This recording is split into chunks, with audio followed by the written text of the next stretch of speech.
more than half of the UNESCO World Heritage sites that they preserve, and all through the Mediterranean basin, are in fact fortresses to defend against Muslim pirates, all through Italy and Spain, and almost all of these great, beautiful fortresses that tourists love to take. Those were there because of the threat of Moors and Saracens and Turks and all the different names, though, through history. Jihad. It was all about the Barbary pirates. 1,000 years of this stuff. Piracy has been a consistent problem for a very long time. Since the summer of 2008, when most Americans suddenly became more aware of piracy, particularly off the coast of East Africa, since that time, a lot has changed after a fashion, but not a whole lot has changed in terms of results. Since summer of 2008, U.S. and European Union have deployed warships in an attempt to protect trade routes. So initially, August 2008, Combined Task Force 150, a multinational coalition, sort of swooped in. Now Task Force 151, same basic group with a few extra nations throwing their support in. So at any given moment, there's probably between 15 and 20 warships policing the area. Their primary interest is the Gulf of Aden. It's a 464-mile sort of two-lane water highway called the Internationally Recommended Transit Corridor. That's about all that they really enforce. And they're quite good at it. It's, by their own accounting, they consider themselves a qualified success in that they have never had any ship, any ship that they're convoying from place to place harassed on their watch, which is pretty good. But it also means, of course, that the actual incidence of piracy has increased. It's just increased outside of where they're bothering to patrol. The area itself is massive. It's sort of on the order of like 5 Texases. I mean, it's big. It's a lot of nautical miles. And so it's tough. There's 33,000 ships roughly on an annual basis that go through. And this is a really crucial trade route.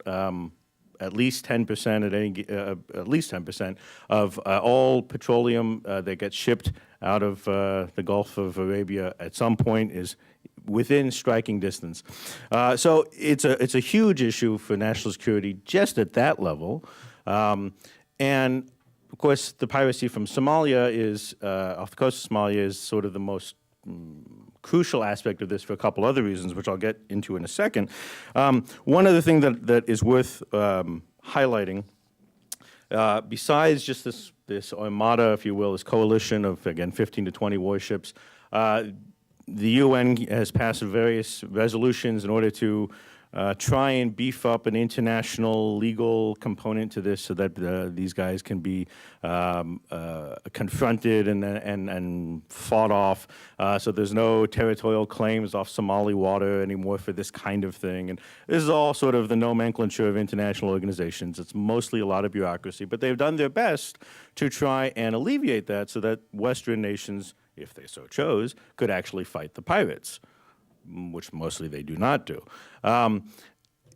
Their primary interest is protection. And besides the governmental aspects of this, most of the major shipping companies, of course, have hired private security. Some of this is good, some of this less good. Rather famously, Heart Security, one of the many UK security groups involved, when a local group in Puntland had tried to beef up their ability to push off the pirates, Heart Security came in and trained a bunch of these guys in how to, go after ships and use GPS and all this kind of thing. And little by little, they all melted away and became pirates, which is partly why the technology is particularly good and the ability of some of these pirates is particularly keen. So, it's like I say, it's got some positives and negatives. The other aspect, of course, which gets a little more press, is the alleged policy of catch and release, which the U.S. maintains firmly is not its policy. But very recently, all through this time, there has been, in fact, catch and release in effect for most of the pirates that they apprehend. Catch and release simply means that when they capture these guys, they'll do their best to destroy their ability at that moment to continue piracy. So they'll sink a mothership if they happen to see a mothership. Mothership being a larger warship from which they will be able to go into much deeper waters. And then they have all these little skiffs and motorboats that they can then jump into and attack. So U.S. or Dutch or what have you, they will, if they encounter, they will sink the mothership, remove all the guns, remove all that stuff, and set them back afloat in the skiff, usually with provisions to make it back to shore. Usually more than sufficient provisions. So, we want them to be safe and all that. This is how we're dealing with piracy. You can imagine if we were dealing with muggers in this way, or any other criminal activity. But unfortunately, it's not solely a matter of criminal activity. So besides this catch and release issue, there's the other problem of what do you do when you do catch them. So European Union directives are such that if Europeans capture these guys, they can immediately seek, so they fear, political asylum, which none of them have any interest in allowing. Another reason why they're keen not to have them under custody for very long. So the primary sort of fallback position is dump it on Kenya. They're trying to find friendly nations in the region who have some legal infrastructure and the court system and the whole bit. So they've been dumping all these cases on Kenya. It's terribly expensive. Kenya doesn't have nearly the legal apparatus for it. And so recently Kenya said no. And everyone's kind of stuck with, okay. So the U.S. has captured a few that they are, in fact, going to prosecute, they say. The most famous one after Captain Phillips was rescued, and there was the one kid who was pulled off to New York, and all this back and forth about is he of legal age and this and that, et cetera. They're still building the case. It's been over a year, still building the case. Millions of dollars have already been spent. They may or may not be able to convict. The incidence of prosecution is not nearly as convincing that this is the way to deal with pirates, nor the conviction rates anything like what they should be, which leads to another part of the quandary here. The official position of most of the governments of the West, particularly of the United States, is that these guys are just criminals, nothing to do with terrorism, nothing to see here, don't worry about it. That's not, there's no evidence of this. And that's their position. And they also feel like what they're doing, while it's not ideal because it's so large a space, it's working and they're having some effect. Give you an idea how well it's working. 5 years ago, the maximum range of the pirate attacks was 165 nautical miles. Right now, it's estimated about 1,200 nautical miles. So in 5 years, this terrific Western display of force has clearly cowed these guys into not doing anything. Further, now they make a lot more money even than they used to in ransoms, which virtually everyone pays, governments and private enterprise as well. For example, in 2009, there was an estimated roughly $60 million that was paid out in ransoms. That's a fair chunk of change when GDP in Somalia is something like $500 or something like that per capita. I mean, it's not, it's a relatively poor place. That money goes very far. There's also questions about where that money goes. And again, the government is quick to say no evidence, no firm link, et cetera. So there's a reason that there's no firm evidence and no firm link. It's called hawala. Hawala, or also known as hundi, is an informal value transfer system. It's an ancient Islamic code. It's basically a informal, no paper trail money brokerage system, and all this money gets dumped into the system and quickly disappears, and there's no trace, allowing officials to say there's no evidence. Well, it's easy when there's no evidence because there's no paper trail.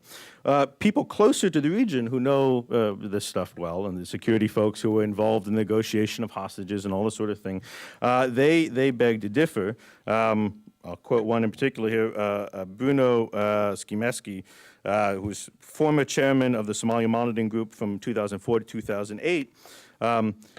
He says, some of the groups some of the pirate groups have formed alliances which include terrorist organizations such as the Al-Shabaab.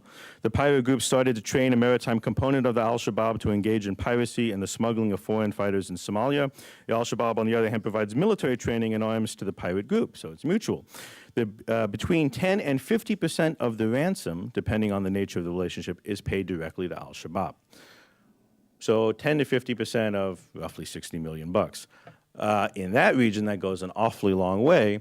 And for those of you who are more familiar with the general nature of the international security threats facing us from East Africa, even our government is willing to go on record as highlighting that Al-Shabaab is a recognized Al-Qaeda linked group, part of the larger jihad effort in the region. It's not just the regional destabilization of Somalia, which has been a mess since 91 at least, and the current 14th government in exile that the West keeps backing, is sort of laughable. So we're not really doing much, certainly not as much as we should, and again, because they feel, well, there's no link to terror, so it's a different category. But as I say, besides just the obvious nature of the Muslim component, this is a Muslim society and all the pirates have Muslim names and all that sort of thing, the most telling part of this, of course, is not just that there is folks on the ground who will tell you for sure that percentages of the money goes direct to the pirates. They will tell you this themselves for the most part, and they have several times. There was, for example, Sheikh Mukhtar Robau Abu Mansour, as he's known, a terrorist leader and spokesman of the Al-Shabaab, Al-Mujahideen group. He went on record a year ago in saying that the Muslim pirates are protecting the coast against the enemies of Allah. That seems pretty telling from where I come from. Even though, the New York Times and NPR, all these guys, they'll always say, oh, but it's about the money. When you capture these guys, they say it's about the money, it's about the money. And for some of the foot soldiers, it is about the money. But they're just foot soldiers. And when you ask them in more pointed questions about, well, what do you mean it's about the money? That's when they start to say what their cut is and how it moves up the chain and how it goes back on land. And then very quickly, the tribal chieftains get involved. And then once again, you see the terror connection. It's pretty clear. But again, don't take my word for it. April 12th last year, Sheikh Hassan Abdullah Hersi al-Turki, who was listed individually as a foreign terrorist operator by the United States government, as well as his group, the Ras Kamboni, is recognized as a terrorist operation. He said, quote, I can say the pirates are part of the Mujahideen, the religious fighters, because they are in a war with Christian countries who want to misuse the Somali coast. Once again, that doesn't sound so much like muggings. I mean, it's not quite the same as regular piracy, if you will. So the question then becomes, what does that mean in terms of national security, right? What does that mean in terms of how we should be handling this threat? Another aspect of this I should highlight, particularly to Al-Shabaab, is that there is a domestic component here in the U.S. to Al-Shabaab. More famously, in 2008, March 3, 2008, in fact, there was a report that the FBI had indicated at least 20 Somali expats in the United States in Minneapolis disappeared because they slowly melted away into the Al-Shabaab terrorist organization. And in fact, there was an awful lot of this going on, which the FBI does an okay job of trying to stay on top of. It varies depending on protocol about what they're allowed to call these things and so forth. But a lot of the paper trail, again, disappears because Somalia isn't exactly a nation that we can do much with. So there's this domestic component. And just in case you think, well, so they're slipping away to foreign nations, not that big a deal. One of them, Shewa Ahmed, a graduate of University of Minnesota, found his place in history when, according to FBI Director Robert Mueller, became the first recorded case of a U.S. citizen becoming a suicide bomber when he detonated himself in northern Somalia on October 28, 2008, murdering at least 30 civilians. So, again, this isn't exactly a hint of a danger, a hint of a threat. This is very real, very substantial. So what does that mean? What should we be doing about it? Well, clearly, catch and release isn't the best approach. Clearly trying to just prosecute these guys isn't so easy when there's no particular evidence because of the nature of the failed state of Somalia. So a lot of the international folks say, well, you know, what you have to do then, of course, is build up the state. You have to go in, you have to help them, you know, turn it into a fledgling democracy or whatever. Regardless of whether or not there's any particular reason to think this would be successful, right, in Somalia, which there isn't any reason, or regardless of whether or not there's any political support for this, which there isn't, clearly that's not going to solve our problem anytime soon. I have a much simpler approach, one from my studies of history, if you will. And for this, just very quickly, if you'll allow me, I'll dip into my book briefly. This brings immediately to mind, oh, I have it written here, but it brings immediately to mind a meeting that Thomas Jefferson and John Adams, before their respective presidential terms in office, when they represented the Continental Congress abroad. Adams was our minister, plenipotentiary and ambassador to Great Britain, and Jefferson to France. Adams met with an ambassador from Tripoli, now Libya, then a pirate state, actively committing acts of piracy against the West. United States had just been formed. This is 1786, May of 1786. He interacts with this guy in London. He gets very excited because he thinks, here's our chance to maybe stave off piratical attacks against the United States. He sends for Jefferson, who hurries over, and they meet with Sidi Haji Abdul Rahman Aja, the Tripolitan ambassador to Britain, and they ask him point blank, why is there this animosity? Why do we need to make a peace treaty with you? We've barely existed as a nation. We've never done a thing against you. What's the deal? And Jefferson, in his own hand, records the answer, which he sends back to the Continental Congress, which is, quote, the ambassador told them, quote, that it was founded on the laws of their prophet, that it was written in their Quran, that all nations who should not have acknowledged their authority were sinners, that it was their right and duty to make war upon them wherever they could be found, and make slaves of all they could take as prisoners, and that every Muslim, the term at the time for Muslim, who should be slain in battle was sure to go to paradise. Yes, by at least a few years. 1786. No oil, no Western colonial anything. This predates all of that. It's jihad doctrine. So how does this translate today? So at the time, this sparked a lively debate between Adams and Jefferson about what do we do with these guys? Do we just pay them? Do we, et cetera, blah, blah, blah. And Adams, even though he's historically known for being defense and build the Navy, he said, buy them off. We don't have the wherewithal. Let's just buy them off and be done with it. Jefferson, who otherwise is not a navalist, said, oh, no, let's destroy them. We can't stand this, religious nuts, and this is terrible. And well, so first opportunity, because of course America was attacked by pirates all through this time. When Jefferson became president, he had this whole harebrained scheme, which I chronicle in the book, which involved basically invading Libya, trying to replace the Pasha with a puppet government, and this whole different thing that built the United States Marine Corps and Navy. And it's interesting, and I urge you all to read the book. The primary reason I'm mentioning all this is, of course, on the eve of success, when it looked like that effort might pay off, Jefferson's parsimony kind of won out. He cut a deal anyway, just declared, mission accomplished a little bit early, and they decided, let's just ignore it, and they walked away from it. And the piracy continued, and it still irked the United States. After the War of 1812, after we're finally done fighting the British, Treaty of Ghent is ratified, James Madison, then now president, who had been Secretary of State, he said, this pirate stuff, we've had enough. Trying to deal with it through diplomatic means has failed. Trying to deal with it through state building, right, getting involved in the local politics, that's not working and that's too expensive. He said, let's just beat them. And he goes to Congress and asks for a declaration of war. Congress gives it to him, and he did just that.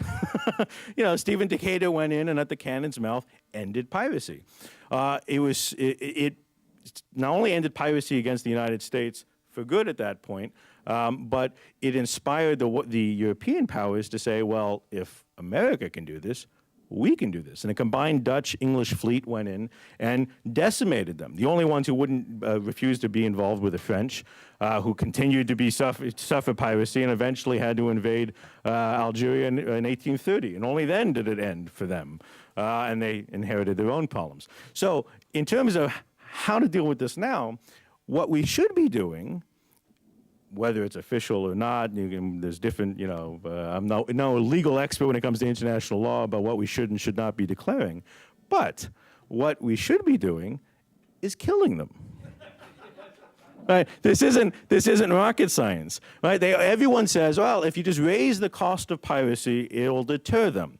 Well, clearly, right, policing doesn't do it, and we don't have the means, even with the drones and the whole bit. It's way too large a space for the money involved. Prosecuting them clearly isn't going to work either, because you can't even build a case when there's, it's all based on hearsay because of, the money system they have. But word travels fast when they die. It's funny how that works, right? And if they know that if they engage in a U.S. warship or engage U.S. interests, that they'll get shot at, and not with the aim of disarming their vessel, but with the aim of killing them, if nothing else, they'll stop attacking American flagged vessels. Won't be that long before they begin to realize, actually, this whole game isn't what it's cracked up to be. And they'll stop. I mean, this isn't rocket science. At a certain point, even though this is sort of basic, maybe third world criminology, but, punishment has an effect. Given the context of the war on terror, this is actually a fairly easy one for us to affect. And it will totally disarm al-Qaeda in the region. This will totally stop the flow of cash through this channel, putting it back into the realm of things that we can follow, where we actually can have a money trail and we can start to target and go after the bad guys who are involved in real banks with real money, rather than all these kind of ransom payoffs and black market stuff, which there is no record for. So we can very quickly, with the resources already designated for this, go after these guys. And we should just take a page from Madison rather than Jefferson and say, let's not rebuild Somalia. Let's not, try and create some international, whatever effort. Let's just kill the guys. So that's basically my humble little message here. I think that's the only way we're going to end this and stop at least that aspect of the war on terror from threatening us, foreign and domestic, because, as I say, Al-Shabaab is certainly a force here, even though we keep refusing to recognize these things. Thank you. Initially, there was a lot of very public sort of sloganeering by these guys, and the pirates, as you might be surprised, don't have spokesmen who talk to the press all the time. And there was a lot of this, we'll teach them and we'll, blah, blah, blah. But in fact, actually, it slowed down. Not dramatically. These things take time. Some of these guys are out at sea for an awful long period, and the news doesn't always travel the way we would like. But they are a lot more cautious, had been briefly a lot more cautious about interacting with U.S. warships. That's gone, actually, because it's been a long time since we've shot any of them. And so fairly recently, they were still willing to give chase to U.S. warships. Just last month, the U.S. Caught 11 of these guys who were still putting up a fight, caught 11 of them, sank the mothership, but then put them back on the skiff, gave them provisions, and sent them on their merry way. What's the message back? That, worst case, we lose a mothership, we'll just steal another one, but no consequence. Well, that's one way to fight piracy, but I'd argue not the most effective. The more public it is, the more clear that the pirates and their backers and everyone involved in this stuff, the more they recognize that, in fact, their odds of dying a short, miserable death, as that increases, guess what decreases? Their interest in being involved in this stuff. It's a pretty simple calculus. Not all of them, obviously, jihad warriors, they're going to go to paradise, but it's a lot more difficult to convince the foot soldier, perhaps the kid who's 16, who's never had a moment of your government since Somalia has been a basket case since 91. It's hard to convince that person of anything, but that person is not subject to Western anything because he hasn't had any government of any sort. But survival instinct is still pretty strong. It'll have a huge effect. It's just the more public, the more determined, the more we don't pretend that we're not going to, you speak with force, you carry a very big stick, you wield it early and often, and it'll stop.